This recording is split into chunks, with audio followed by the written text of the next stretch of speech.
The reason why I chose geology is because I like being outdoors. Right.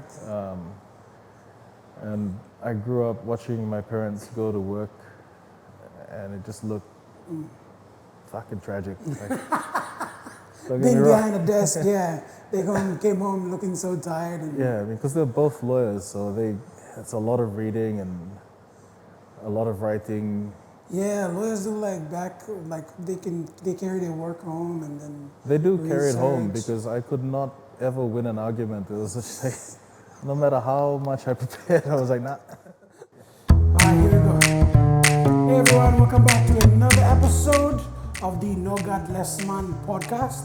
We are here at Life Gymnasium. If you don't know where that is, it is a gym located inside of Holiday Inn. Today, I am joined by... Fuck, man. I thought... all this time, we call you geologist, MD. What's your full name? How do you pronounce? How do I pronounce it? Yeah. It's pronounced Boloko. I'm not even going to attempt That's that. all right. So we call him MB, or at least I call him MB. He goes by geologist on Instagram. And I have him today because he's actually a geologist. So, No, I used to be. I guess. well, certified, let's just say. Yeah. Yeah, he has a really interesting story, and we just wanted to touch on that, share it with you guys. Hopefully you learned something from today's session. So without further ado, tell us, MB, Yeah. please introduce to the people who don't know. Okay, well, hi, my name is Boloko, or MB for short. It was funny because when I was a kid, I'd always know when it was my name on the roll call, so the teacher would pause. It's like, I'm like, yeah. Yeah. Yeah, so my name's MB. I used to be a geologist, not that long ago either. I think it was about 4 years ago, 4 years ago. probably the last time I did geology. Okay. I don't know, nothing special. I went to school, went through high school, went to PAU for like one semester and I bombed out. Was it because you didn't have any interest in being a geologist? Was it something you wanted to be, or? No, so I studied geology at Curtin University, and that's in Western Australia.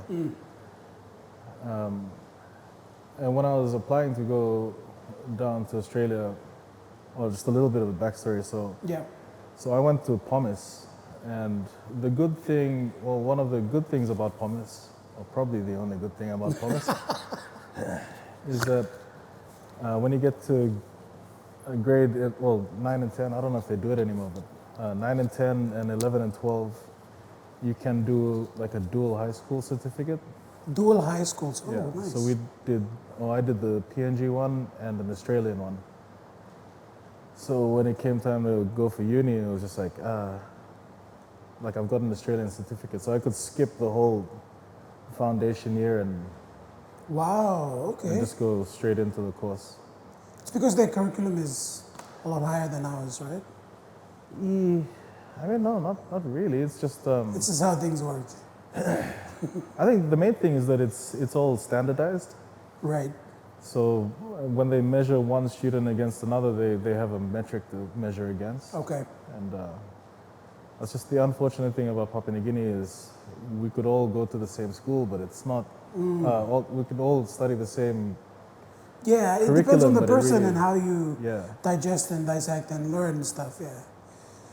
So so I went to Curtin. Absolutely loved it. I love geology. The reason why I chose geology is because I like being outdoors. Right. And I grew up watching my parents go to work, and it just looked fucking tragic. Like, don't get me Being wrong. behind a desk, yeah. Came home looking so tired. And Yeah, because they're both lawyers, so it's a lot of reading and a lot of writing. yeah, lawyers do they carry their work home and then They do carry it home research. because I could not ever win an argument. It was just like, no matter how much I prepared, I was like, nah. Yeah. So yeah, gone to geology, did that for a while. I started out as an engineering geologist and then went across to dabble. Yeah. Fuck, it's so long now, I can't even remember. Yeah. It all muddles up into It like all muddles one. up. Yeah. Okay, that's the thing about time, eh? Time and memories. Just. So I've done stuff underground, that was fun. Underground mining is probably one of, like it's fun for the first week or two and then it becomes really boring and just really repetitive and really monotonous. Yeah, because I remember you mentioned one time we were talking, and then you didn't see the sun for like a Yeah, a whole day? swing. Like a No, it whole. was, so swing, so you're up there for like 2 weeks and then you're off for a week. And because we went up during winter, like the sunset and the sunrise are a little bit different. So by the time I was down the hole, the sun came up after Late, I'd yeah, gone down the okay. hole. And it would go down early before we came out. Wow. So it's like 2 weeks of no sun. Doesn't matter, yeah. And it was just, It was weird. fun. Yeah, it was weird. It was strange. Yeah. Because most of the time you're just down there and you're stuck next to a driller. If any drillers are watching, you guys are trash. Like, straight trash. I don't care what you say. Oh man. Why are they trash? Like We'll just do some of the nastiest. If any drillers are watching and you're an underground driller, you know. They know. I know what you do with that green bag and it's disgusting. Oh my god. Now I'm curious to find out. I'll probably Google that later. So it's basically like a green polyurethane bag. Okay. Yeah, Wait. So it's like a waste bag? pretty much. Yeah. And like if you're underground and you just turn your cap lamp off, like nobody can see you. Unless you go around looking. You can literally just go across. I mean, you'd never want to do it for safety, but Yeah. Wow. just turn that light off. And you're alone for 10 minutes, 20 minutes. Okay, let's move on from that. Yes. Drillers, you're trash. Yeah, I don't know what you guys do with the green bags, but I hope Yeah. I think it's disgusting. Then getting back to it, when I came back, I could not find a job in mining Here in PNG. here in PNG. And it was, when I was coming back, I was like, yeah, it's a shoe-in. I mean, Curtin University. So Curtin University, especially for mining engineering, geology, it's ranked, I think mining in general is ranked second in the world. So it's an incredibly hard program To get into. Is to it? get through. Yeah, or get through. Yeah, it's relatively easy to get in. They'll take, I think it's like 70% is the entrance requirement. Okay. Getting in is the easy part. It's Staying through it. staying through it, and you really have to want to be there. Because all your lecturers have doctorates from Oxford, and yeah, it's a whole different level. And so, like, because you have that standard, and I think when we started, there was about 200 of us, Wow. just a little over 200 people in the class.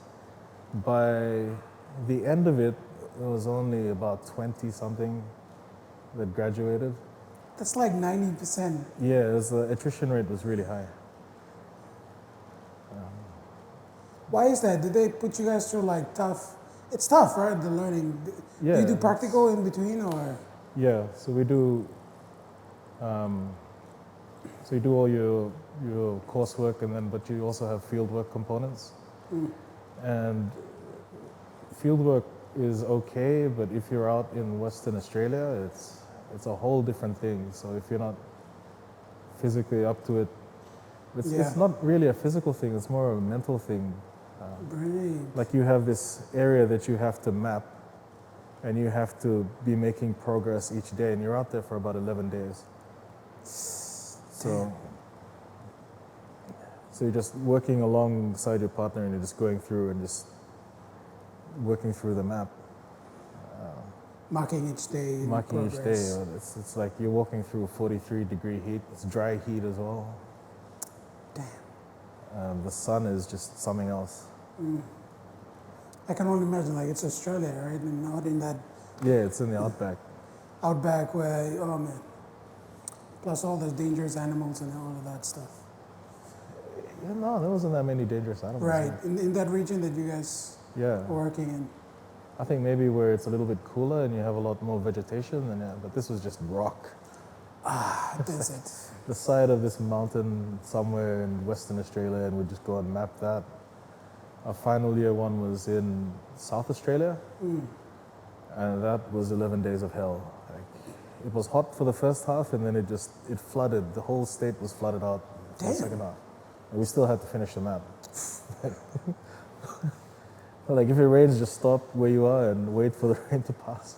And then you just continue to carry on. And you have to speed it up because, like, you lost 2 hours waiting for the rain, and you have to pick up that pace. Damn. Yeah, so you're trekking like 25, 30 Ks a day, with about 10 liters of water, which is 10 kilos on your back, plus kit. It's like a soldier carrying a friggin' bag and, well, it's not a soldier, you're a geologist, so Yeah. it's a very big difference. Wrong analogy, forgive me. Well, I guess, it's really one of those things where, like, if you really, really, really Yeah. want to do it, you will do it. So it's safe to say you wanted to do it and you did it. But Yeah. coming back here, reality hit and Yeah, you couldn't find reality hit, and I was like, oh, why is this not working? Because I thought everything was just supposed to go at that. Yeah. It was everything up to that point had been really linear. Yeah. Then you had to, was it because you didn't find any work here? Because the mining stuff here, it doesn't, there's no underground mining, right? I think there is one. There is one, I think Pogara has an underground. Okay. I think. I'm not sure. Because I've never worked in the mines here. Right. That's why I'm here. Because all of the mines here are just open pits, right? They're not Yeah. underground, so you can't really. Yeah, that makes sense. Okay, so tell me, like, how long did you stay here until you stumbled into doing what you're doing now? Yeah, so probably about 7 months. And then the guys at Blue 7 team, I don't know where they found my resume, but they did. And they called in 2018 and said, hey, we've got this gig if you want to come. Okay. You just have to manage a venue. You obviously, you've got some qualifications, so you're not stupid. I was like, I'll just wait. Wait for it. Yeah, okay. And yeah, after that it was during APEC as well. So Right. So 2018 around there. 2018, and we turned the Tarama Aquatic Center from like what it is now, and transformed that into a whole media center. Ooh. So there was like hundreds of booths and tables, and everything was networked. Power running everywhere, just for the international press for them to do their work. Right, yeah. So the aquatic center was turned into like a media war room. Yeah. Okay. Pretty much. So all the media from around the region in APEC, anyone who wanted the news for it, they would all just be there, and then they'd go out to grab their stories, and then they'd come back, Work off there. work off that, and send it off. That's interesting. And my job was pretty much going around like, hi, everything okay? Yeah, oh, what? Okay, I'll talk to the internet guys. So that's how you started, basically. Yeah, that's how I started. I was what you call a venue functions manager, which is pretty much just going around with a clipboard and just Checklist and checking off, making sure everything is ticking along. I did that for about 2 years, and then COVID hit. And I spoke to the co-owner for Blue 7, Elwin, and I told him, man, I can't stay and wait. I've got to go out and do something. So I bought a drone and thought I'll get back into geology and Right. Landscaping. yeah, just do drone mapping, which is Okay, yeah. just aerial photography, and then you just stitch together a map. And in my head, I was like, oh, that's a brilliant idea. Like, nobody's doing it. Nobody's doing it. And there's a reason why nobody's doing it. Yeah, right. Because nobody wants it. There's no market for it. There is a market, but, it's not an economical market. Yeah. because the people that can afford to pay it already have their own in-house GIS people Right. doing that sort of thing. I know a couple of people who are doing it, and I honestly don't know what that market's like because I never stayed. Yeah. Um, What drone did you buy? there's a Phantom 4 Pro V2. The big ass drone. Yeah, just because of the battery life. Yeah, You know? it is. And like I think at the time is the longest battery life. Yeah, at the Yeah, I time. think now there's newer ones that are longer, like fly longer than that. Yeah, It was like 20, 25 minutes flight time or 30 minutes. and still wind, like with no wind, Yeah. it can do about 35. I think Yeah, but with wind, obviously, the it'll cut yeah. down. Yeah, I mean you just get around that by buying more batteries. Yeah, So, yeah. But it was like a good, solid professional drone. Still is. yeah, I still Still use is, it. yeah. And it was my dad. He asked me this question, like, "Oh, you know, why don't you shoot videos?" Like, "Oh no, I don't want to do that. You know, it's too much work. Yeah. Like, I've seen people do it, and it's way too much work." And he goes, "Oh, well, okay. Well, I mean, think about it. Think about something you like doing." And I thought to myself, well, if I'm going to do something with cameras, then I might as well just do live, because I've got some transferable experience Right. with Blue 17. Because Blue 7, you do live events as well. Yeah, so Blue 7 deals. So Blue 7 production, the production arm, deal in live events, Yeah. and that's your audio visual, Lights. lights. So they do concerts. Yeah, so they're one of two companies that can do the really, really big Yeah, shows. the really big ones. Actually, not a lot of people know about that, but Yeah, they're probably one of the pioneers of like the events and events, like big event management type of thing. yeah. Like them and Next of Kin, they started around the same time. Yeah. And it's really good to see that the two biggest companies, there's very healthy collaboration. Yeah, there is Yeah. actually. I worked with them both, so I can see like the collaboration that they Yeah. try to bring up. Not only them, but they work with smaller people, like the ones that are just starting out. You know, like Like this guy right here. yeah, well, budget planners and people like me as well. Yeah. So it's a very collaborative effort, and it's really nice. Yeah, it's a very good it's a good market to be in. And so when we started doing it, I mean, we started with Canon 80D and like your stock 18 to 55 kit lens. Live video. Yeah, and so you can really tell when that puppy is Yeah. going in. And it was a photography tripod as well. You're trying to track a moving Right. person, and you can just see the image. Yeah, go yeah. That stiff turn.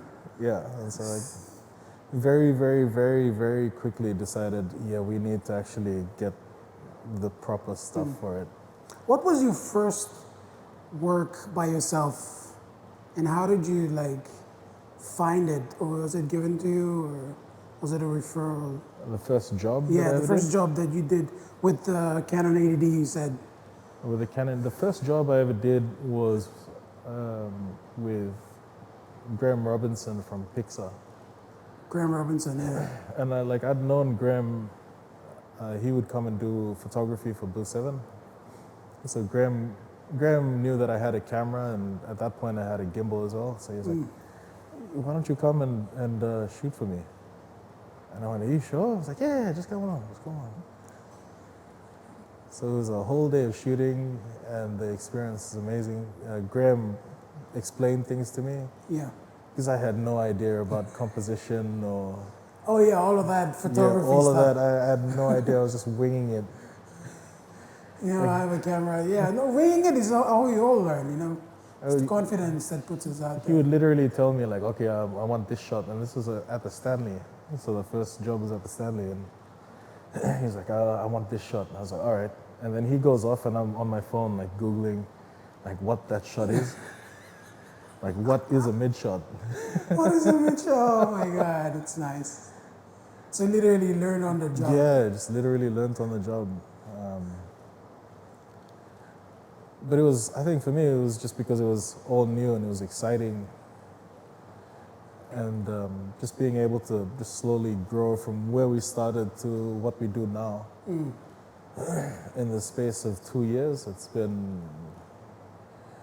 been very hard getting to this point, and we're still going, but I don't know. It's amazing Yeah. how fast they've grown. Because I mean, from looking from my point of view, Yep. I thought you've been doing this for a long time, like 3, 5, 10, as long as Blue 7 existed. That was my view of it. But then when I had like a chat with you and with Narai, and I was like, hey, these guys just Yeah, you've started actually out. you've probably been doing this like Yeah, I've longer been than I doing this have. much longer than you. Like, which year did you start out in? I think it was 2020. Yeah, so 2020. I Yeah. started in like 2018. There you go. So it's like, oh man, like same around that same time, and like the trend of going into content Yeah. creation, all of that stuff picked up. But I think I was lucky. I was lucky in the sense that, like, with live production, because I'd worked with Blue 7, Elwin just naturally just took me under his wing Yeah. and just explained things to me. And so, like, the exposure that I got from that and my learning just went like that. Yeah, it's like a big pump. It just complemented, like, the own learning that I was doing. And for live product, like, for content creation, there's heaps of material out there. They'll tell you how to do different things or how to come up with different things or Yeah. solutions. But for live production, there's nothing.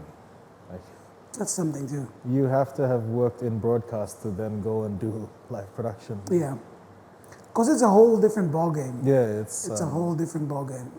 You gotta know different specs, different cables, what cable goes into which port. Man, like it's not as simple. like I think it's only as complicated as you want it to be. I think the real complicated thing for us now is just that, like, our clients don't tell us what they want. They just say they would like this service, but they don't say what's going on. Like, we don't get a program. You know? We don't know what's going to happen Yeah, during a show. You just show up. We just show up and you we just prepare for anything. we just sort of wing it. We literally wing it. We're like, okay, I want 2 cameras here, I want 1 there, and I want 1 roving. And that's just so if anything happens, like, we're covered. Yeah. Okay. But that shouldn't happen. Like, but a lot of clients these days, they don't brief. Like, they'll just say, okay, we want live events, and because you're like doing this, they expect you to be prepared, do anything that they want. Yeah, I think this is where, like, I really had to understand, like, aside from the production, there was also the business aspect that yeah. I had to learn up as well. So what I quickly figured out was that the reason why they're not telling you anything is because if they're paying you this much to do something, then they expect you to, to know what you're doing. And I was like, yeah, I just made sure that we did that. So you just winged it, Yeah, we just winged it. went along with everything, and then no. But it's nice, like positioning yourself in that space where you're always constantly learning from a gig. Yeah. So you do one thing, this happens, the next gig you prepared for that. Yeah. So you do the next thing, another thing happens, or the next thing you prepared for that. So like you're better every gig. Yeah, pretty much.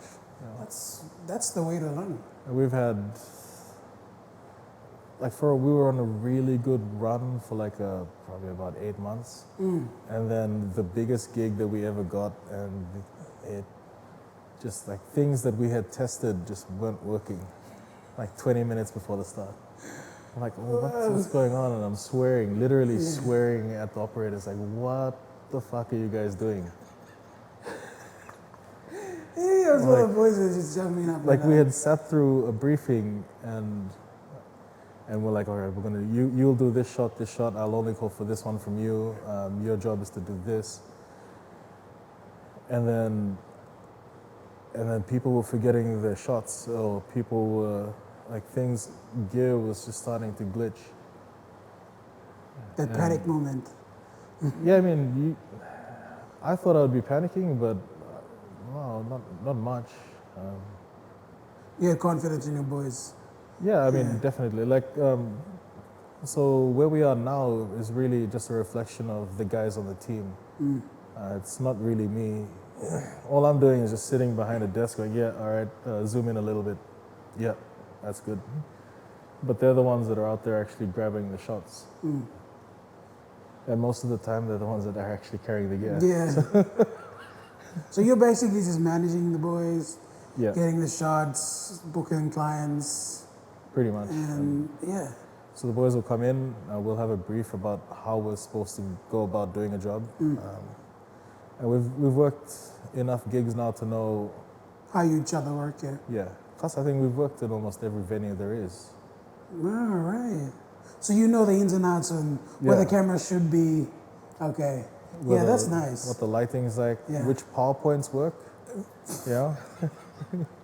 Because not all places have all the PowerPoints working. Right? Yeah, well, some of them have PowerPoints that are working, but the current sort of fluctuates a little bit. Ah, okay. And that can really stuff up cameras and sensitive electronic Yeah. equipment. So all like most of some of your cameras, they run through power, All of constant power, all of them. All of them. So like a Sorry, not all of battery them. All of them except the roving camera. the rover cam, yeah, okay. That one's just running on batteries. And so for those of you who don't know, the roving camera is the one on the gimbal that goes around the room. Yeah. Am I right? Yeah, that's okay. pretty much it. Yeah, okay. So that he's sending his feedback wirelessly. Yeah. Because the first time, I had to actually learn that too, funny enough, when we did the Pangu thing. Yeah. You said roving camera, was like, is there like a rover? You know, I was imagining that rover Mars thing, you know, the Wall-E type of thing, to just go around like a little truck in the Yeah. area. And then I was like, no, that's not gonna be it. And then, what's his name? Suke. Suke was holding the game. I was like, oh, so that's a rover cam. So there was a term for it, right? There's the correct term for it. I mean, that's just the one we use. I'm pretty sure there's some people somewhere else call it something Call different. it something else, yeah. We just call it roving because he's literally just roving. Yeah. No, but it makes sense. I mean, to call it that. And so, like, I mean, Suke as well, just having Suke with his experience, because he worked at MTV, pretty much all 3 major broadcast stations. MTV, NBC. And, oh no, I don't think he worked for NBC. Oh, Could be okay. wrong.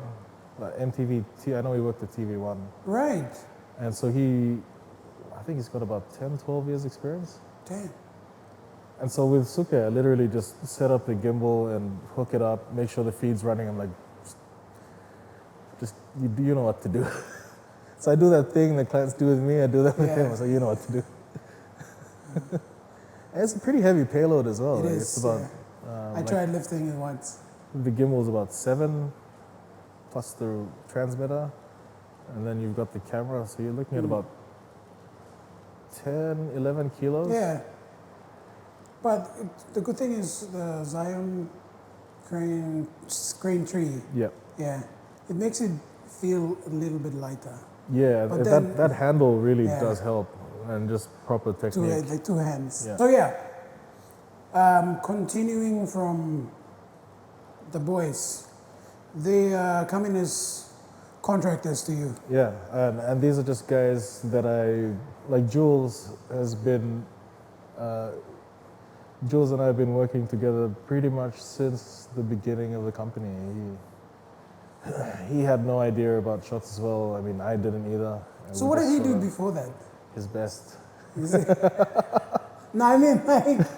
Oh, well, Jules and I both worked at Blue 7. So Jules is in production. He was Okay. doing, I think, AV and lights. So he was still learning. Yeah. And then COVID happened, and he was just like, Let's do it. Let's do our own thing. Yeah. No, I just sort of rang him one day and like, hey, Do you know how to use the camera? because he does photography. Oh, okay. Okay. So I was like, do you want to just come and work the camera and I'll fly the drone? I think it was a Christmas party that we went to shoot. And he was like, yeah. And we just sort of stuck together from there. 3 years since then. 2 years? Yeah, about 2 years. Yeah. Laurie, I met through the guy that does sound for our live streams. I get Alan. He's a DJ. Alan's a DJ. Alan's a DJ. Damn, okay. I didn't know. I know he's adorable as well. It's Yeah. like a trifecta. What's his DJ name? DJ Lev. DJ Lev. I tried talking him into DJ ALN, like Alan. Yeah, right? That would be nice. And then Laurie pointed out, it's like, if you swap that ALN to ANL, it's something else. Oh, no. Okay. And I was still trying to sell him the idea. I was like, yeah, no, but that'll make them think. Yeah. So he just stuck with Lev. So you stuck with Lev? Yeah. Okay. Why Lev though? It's not his... I think it's his middle name, I think. Right. Yeah. Like Levy or something like that? Probably.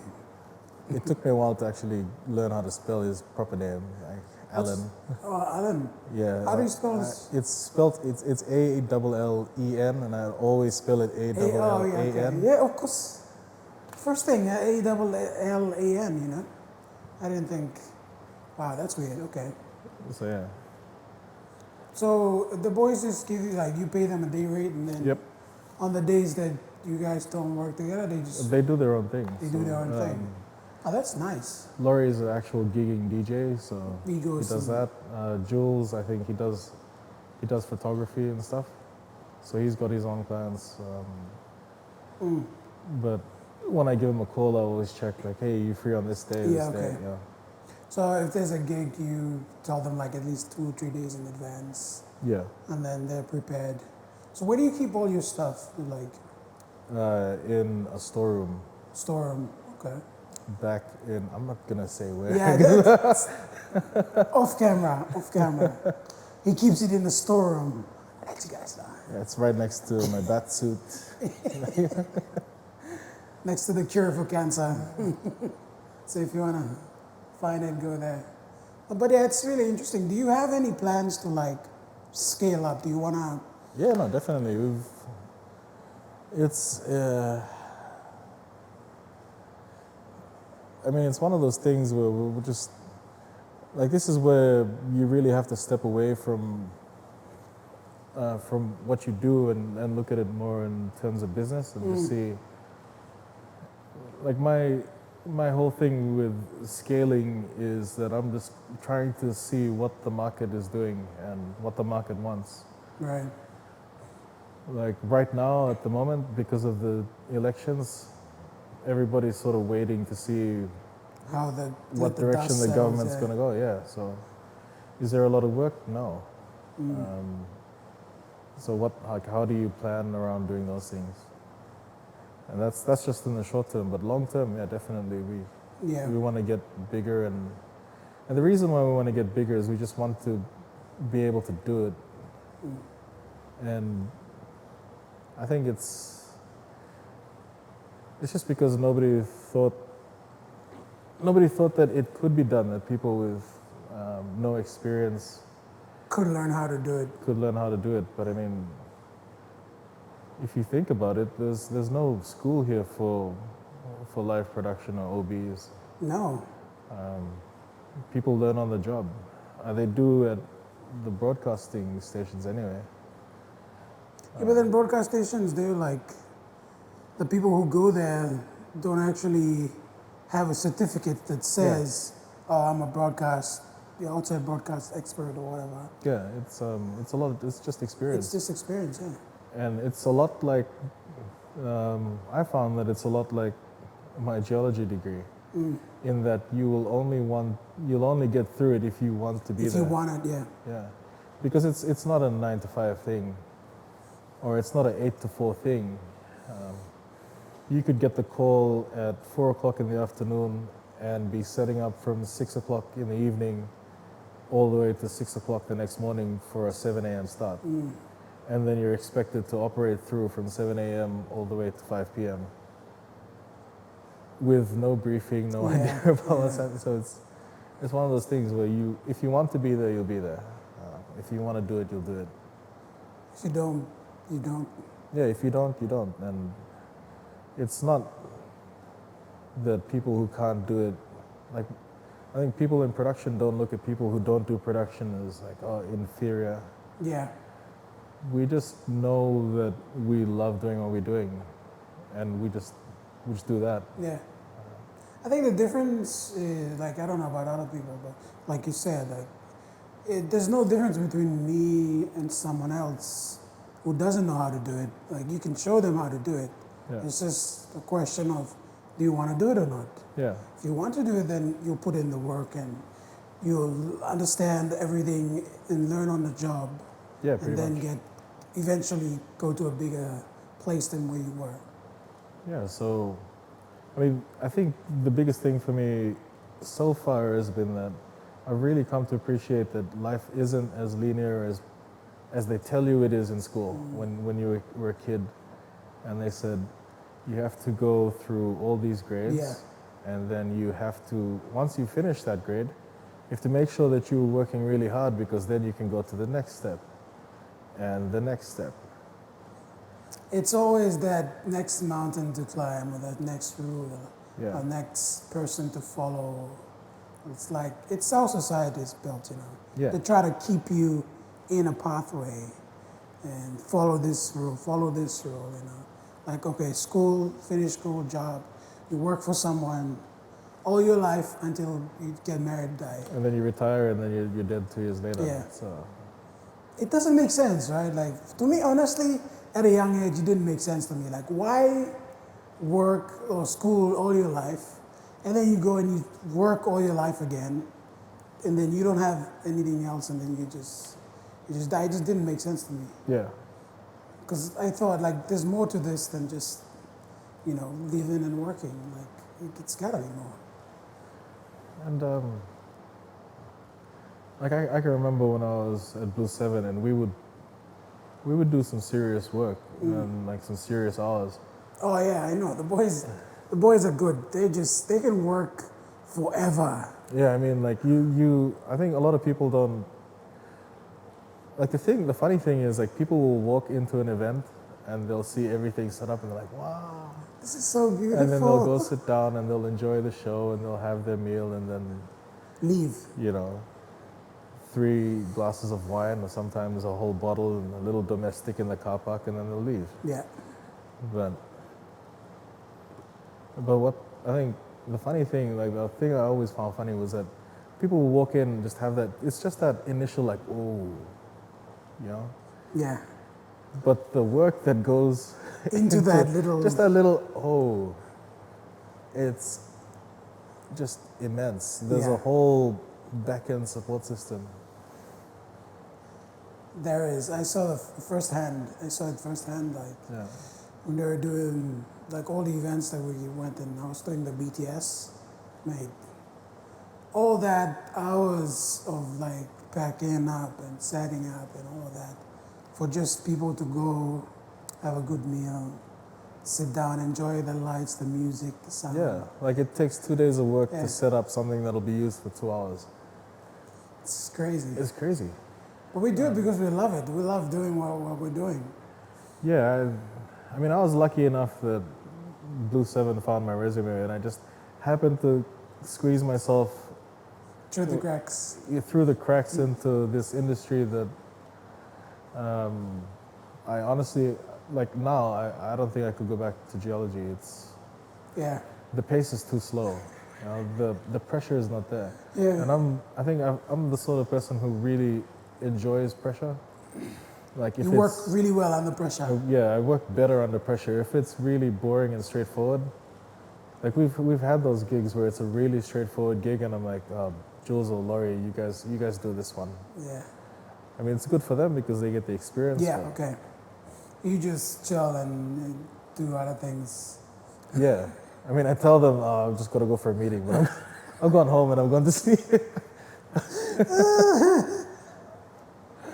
But yeah, but it's good for the boys too. They learn how to switch and all of that And it's stuff. not that complicated. I mean, it's just like you have your different camera angles, and you're trying to stitch a story Yeah, with live cameras. So like, say if someone's giving a speech and you're just on that person speaking, it gets a little bit boring. So Yeah. you ask one of your operators to pick up a different shot, like of someone listening in the crowd, and you just cut to that, and then you cut back.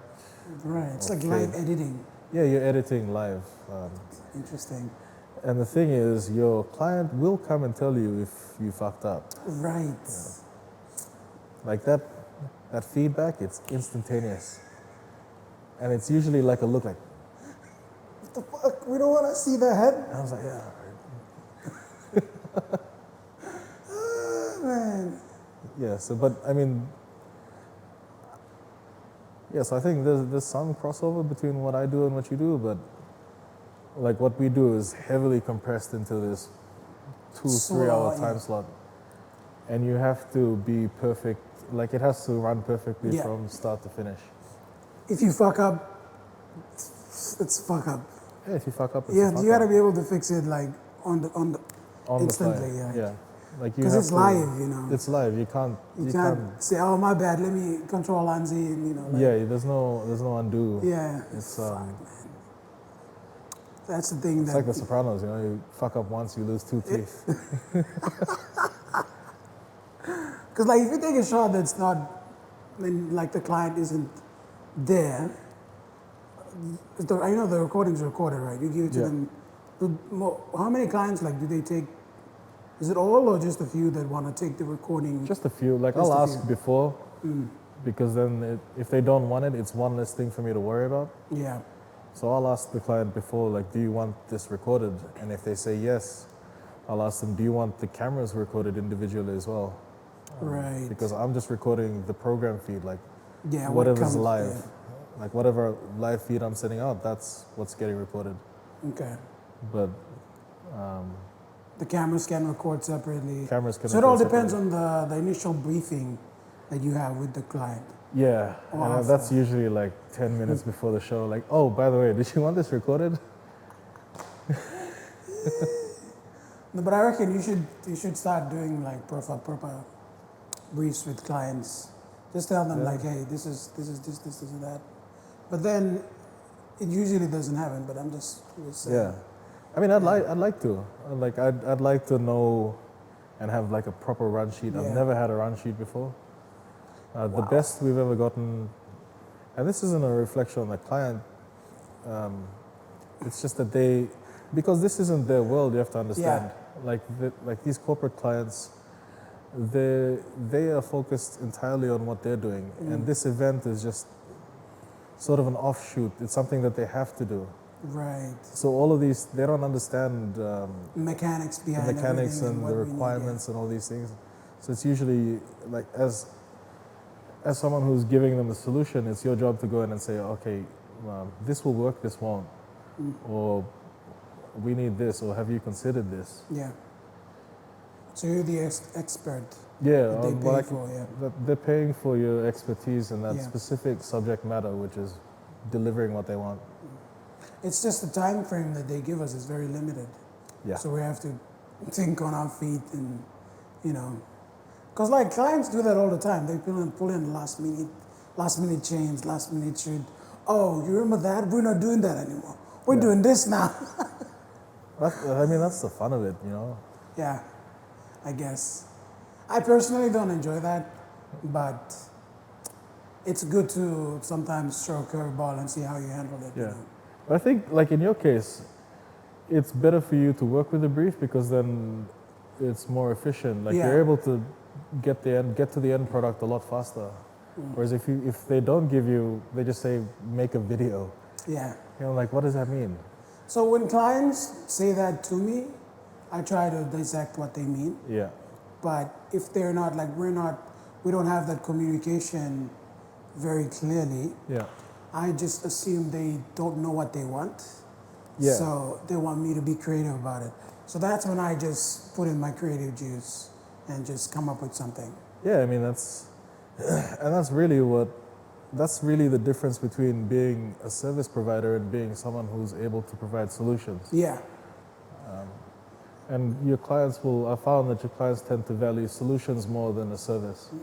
If you're just there spouting off tech, like, yeah, we've got this camera, it shoots in 4K, Yeah. da da da da, They don't give a shit. They don't give a flying fuck about frame They don't rates give a- or, whether you can shoot in RAW or not. They just want to. All they want is the quality and the reliability and efficiency. Like if you really break it down, that's all they want. It is exactly that. And that's the thing, like a lot of people get hyped on, the latest and greatest gear, and they forget on, Oh fuck! yeah man, like they forget about the key aspects of like what the customer, if you go and you tell a customer, oh I shoot on a Sony, then it does that, it has this frame rate, I shoot S-Block 3, color, they don't give a fuck, okay? Yeah. They just want to know if they're paying you to do a video or a live event, if you can do it or if you can't do it. And if you can do it, is it reliable? Is it going to solve their problems? So solution, like you said. So you provide a solution, not a service. Because if you provide a solution, they'll come back to you again. Yeah, it's more of a value thing. Yeah. It's like a cost over value thing.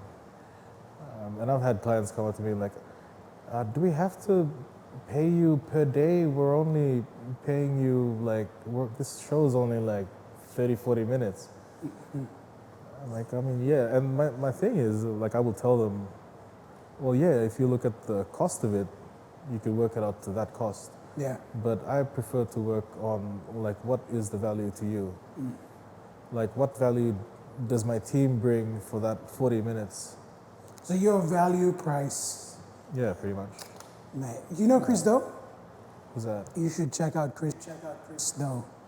Chris what? Chris Doe. Chris Doe. Chris Doe. CHRISDO. Yeah.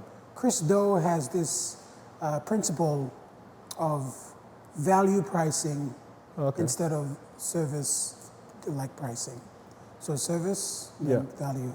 And then service is you're an order taker, you're an employee, and value pricing is you're an expert, you're positioning yourself higher than the rest.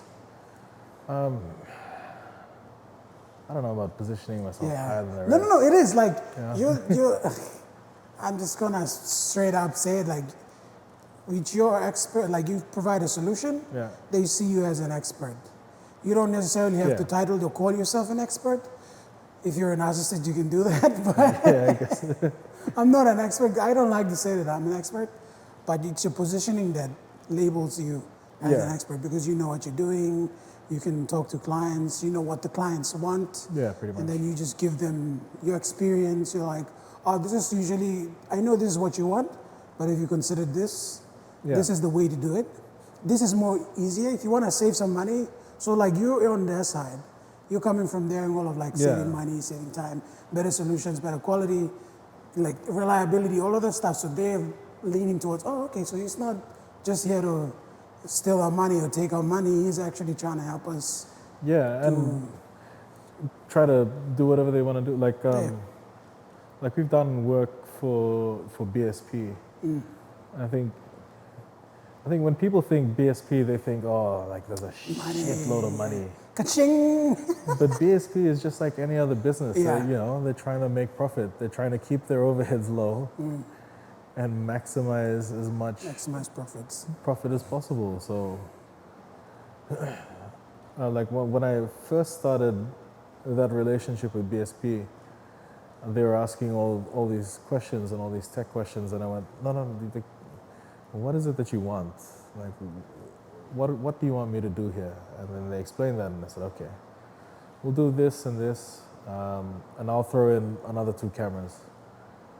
And they're like, oh, is that going to cost extra? I was like, and this is the little sneak in me. I was like, no, like, I'm trying to build that relationship with, BSP. Of course. Right? So you were looking at the future more. Yeah, I'm looking long term instead of short term. Just, what is that relationship with arguably the largest retail commercial bank in the South Pacific? What does that look like over time? And so whenever BSP calls, I'm like, yep, good to go. Whatever you need and some. Yeah. Because it'll benefit you in the long run, in the long term, to have a standing relationship with a company like BSP. Yeah, like with BSP, I do the same thing with Blue 7, so I service them as well. Whatever they need and then more. That's good. Try to gotta go out of your way Yeah. for the ones, for the people that matter. Like for I think I found that I've only done it with clients that appreciate that look at being able to value something over like what's the cost of it, you Yeah. know? Because that then we're speaking the same language, and it's easy for that relationship to have some Flourish. meaning and flourish and grow. Whereas if I say that and then a client goes, no, I just want to know the cost, then I know that this client won't be back. Those one-off customers. Yeah, your one-off customers, and they're okay. You know, they keep the cash flow going. But it's those ones that you want over time. Yeah. And I mean, taking it back to geology, there's absolutely no crossover with being able to tell what a rock is just by licking it, which is not true. We actually rub that on our teeth. Really? Damn. Certain rocks. So Certain rocks. If you're trying to tell the difference between silt and like sandstone Sandstone. no, sorry, mudstone, like with a sedimentary or metamorphic rock, and you're trying to say, I have no idea what you just Yeah. said. It's already gone. look at me, oh, he's pulling them out the bag now. Like name dropping me. Go on, man. It's fine. I don't even know if what I said is the accurate. Like, is it the right rocks? Yeah, you can have 10 geos and they'll all say different things. Right. It's like, no, that's granite. Oh, fucking, you don't know what you're talking about. Oh man. Wait, you just rub the rock on the teeth just to tell the different texture, is it? Yes, it's a textural thing. Okay. When we were I can remember when we were in the first year and we were trying to do that. And right before my buddy, his name's Anders, he tried to do that. And then our lecturer goes, but don't do it in the lab because people sometimes drop acid. You know? Oh my god. There's usually some hydrochloric acid or something on Oh my the rock. god, yeah. So would not advise it. You almost did. He almost did. The dumbass Wow. was about to do that. You know? Wow. Okay, interesting. But yeah, I'm a huge fan of your journey. Like ever since you told me that you come from a geologist background, Yeah. I did not see the connection between like geology and live video. Like it's Or just non-existent at all. It was non-existent. Yeah. But then, like now you telling me your story in brief, you're someone who adopted, got out of that comfort zone, Yeah. tried something new, took on the opportunities that you could, and then you just piled on from there. And you like working on the pressure and all of that.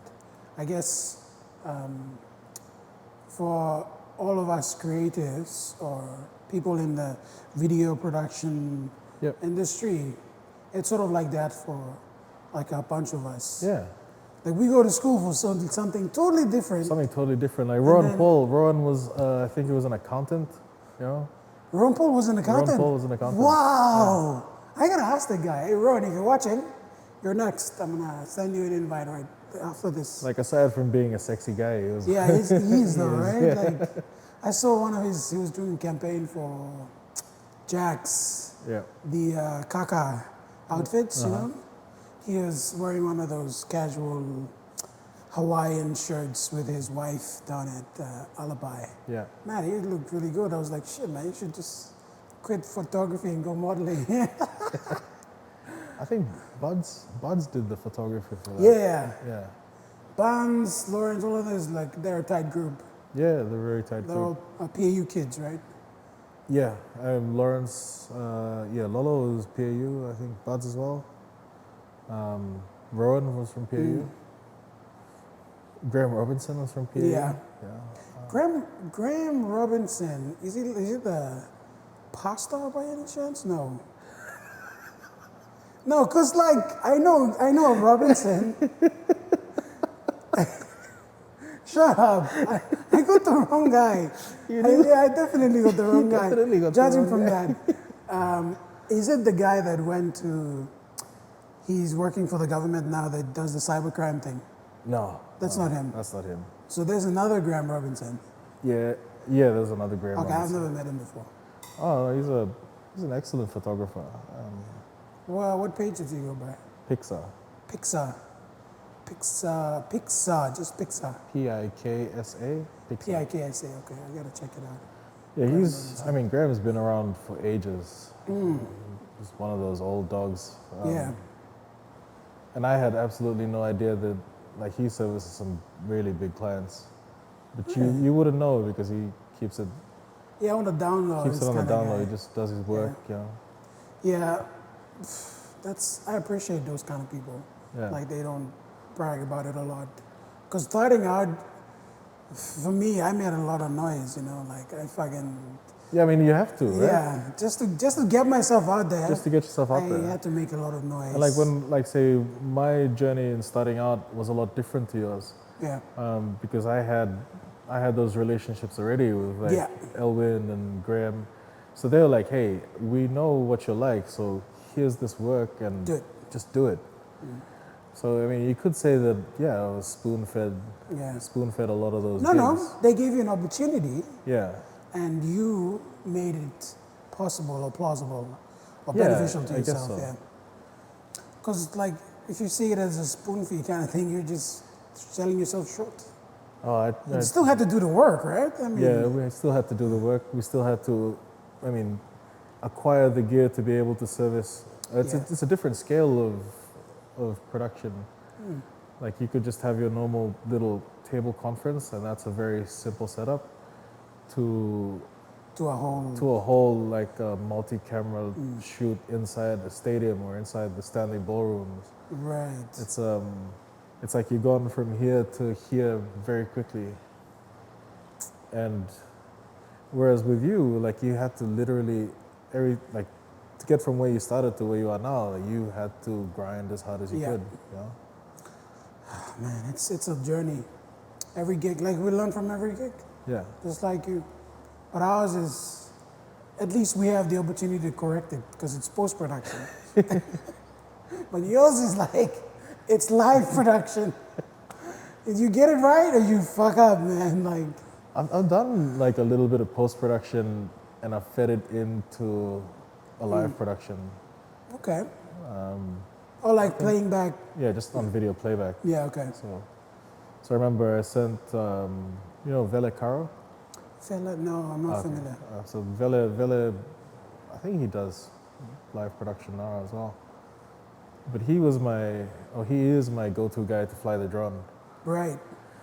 So he was flying, grabbing some footage on the drone during one of these events, and I was like, oh, bring me that SD card and I'll just put it on this laptop and play it back. And so while the guy's talking, like you have this Nice drone footage going around. And if people were paying attention, the person on screen is very different to the one talking. But people don't know, you know? Right, yeah. So I can get away with like little things like that. But not the big stuff, not something noticeable. Oh, it was a big show. Like What show was that? I don't want to say. So we'll just say like your message to the upcoming peeps, and then we'll just wrap up. Like a message for the kids. Yeah, like for the upcoming people or kids, if you're interested in doing all of that. I would say if you want to try it, you know. Live production is something I would not wish upon my biggest enemy. Yeah. It's I don't know how to describe it. It's just one of those things where you either have it or you don't. Like you can either do it or you can't. But I mean, everything that I've learned from when I was a kid to now, I think the biggest takeaway, like if we're doing a message for the kids or young people, is that it's like when you're 14, 15, and you think that, you know, high school is it, Yeah. right? Yeah, I remember that time. And then you get to 18 and you're like, this is as Nope. good as it's ever gonna be, you know? And then you turn 20, and then you're like, this is as good as it's ever gonna be. And then you turn 25 and you're like, no, this is as good as it. Like I've turned 30, so I'm 32 this year. And I think I've come to realize that it's really only as good as you make it. Yeah. So, if you want something bad enough, you will make it happen legally. Yes, legally. Legally. You got to put in the work. Yeah, you got to put in the work. I remember when we started, and when I realized that I was heading down that path to live production, I would. Let me see. There's a clock there, so I would. When the sun goes down, I would start working and researching, reading up until probably 9 o'clock the next morning. Damn.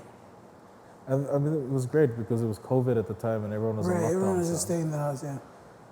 So from there, and then I'd sleep for like 6 hours, and then just do the whole thing all over again.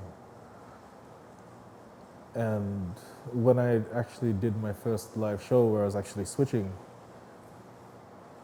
I sort of had like a little micro panic, you know? And then I realized, like, That imposter syndrome moment where yeah, you're that like, imposter syndrome am I moment, really like, doing are you, this? like, you don't know what you're doing, you know? Yeah. You're just gonna fuck this up. Yeah. And then I realized, and then I just had to self-correct, and you have to be able to do that. Yeah. You have to be able to look at yourself and go, that's not going to help. As much as you think that it's right, I mean, at the end of the day, I like to think of it as, and this really comes back to live production. We don't worry about the frills and things, you know? Like, we're not worried about how good something can be or the idea of something. We really work off first principles, so it's, does it work or does it not work? Is it helpful right now or is it not helpful right now? Or if like 5 things are fucked up during a show, all at the same time, the first thing that goes into my mind is not what the fuck just happened. The first thing that goes into my mind is like what needs to get sorted first, and then sorted after that, and then. So immediately taking solutions. Yeah, you have to, because you know you're being paid to deliver, and you have to deliver. You can't go to the client after the show and be like, "We were good for an hour and a half, and then we weren't good for the rest of the remaining time, yeah. hour and a half." It's not going to cut it. So it's all of those little things. So it's I guess it's understanding that life isn't as linear as you thought it would be, Yeah. you know? And you just got to work your ass off. There's really no other way to put it. I mean, every single person like that you read about that is successful put in work. They actually had to work to get to where they are. So true. Even Donald Trump. Of course. You know, people say, "Oh, his money was given to him." He was going around the country. He had to actually campaign. And Yeah. People don't know Donald Trump's story. They just know him after the presidency. yeah, I mean, I really didn't give a shit about him before or after, but that doesn't excuse the fact that it's a truth that you Yeah. know, in order to become president, he did have to work for it. Yeah. No matter how you feel about something, and this is another thing that I've learned, is that the way that you feel about something does not change what it really is. It's like that classic, "I love her, but fuck, she's toxic." Yes. You know? Or if we take it into a Papua New Guinean context, "I love him, but he's so fucking abusive." It's true. It is. It's fucking true. You guys are disgusting. Toxic relationships. That's another topic. It's a whole other topic. Yeah, yeah. Save it for the booze.